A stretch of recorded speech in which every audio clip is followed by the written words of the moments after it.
Welcome to my channel Fundu tales. Tripura के एक गांव में एक बूढ़ा आदमी मरणासन्न था। उसने अपने बेटे को बुलाया और कहा, देख बेटा, मैं अपनी मृत्यु से पहले तुम्हें एक सलाह देना चाहता हूँ।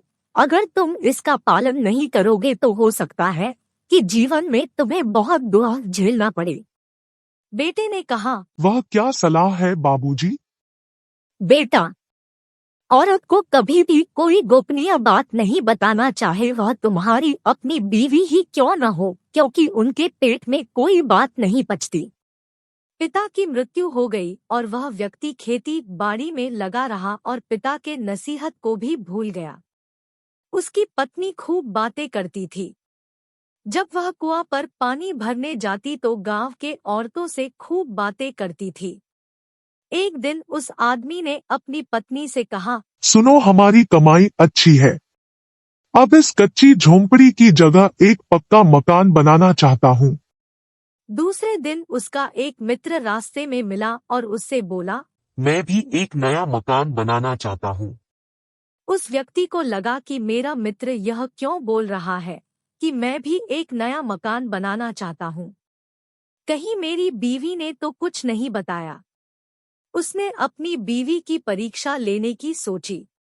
अगले दिन उसने एक आवारा कुत्ते को मारकर अपने खेत में गाड़ दिया।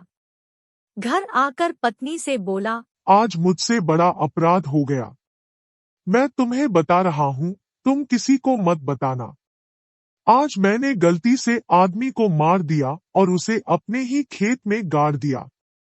यह बात किसी को भी मत बताना। शाम को उसकी पत्नी कुंवे पर पानी लाने गई। वह अपने आप को रोक नहीं पाई और वहां सबको बता दी। वहां पानी लेने एक पुलिस वाले की बीवी भी आती थी। उसने यह बात जाकर अपने पुलिस पति को बता दिया।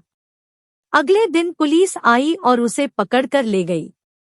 उसे कोर्ट में पेश किया गया। उसने यह कहा कि मैं अपनी पत्नी की परीक्षा ले रहा था। वह कोतवाल को खेत पर ले गया और जमीन खोदकर कुत्ते की लाश निकाल कर रख दी। उसने कहा, मैंने गली के एक आवारा कुत्ते को मारा था जिसने कई लोगों को काट लिया था। वह बरी हो गया। उस दिन से वह व्यक्ति कोई भी गोपनीय बात अपनी पत्नी से नहीं बताता था। Please do like, share and subscribe Fundu tales.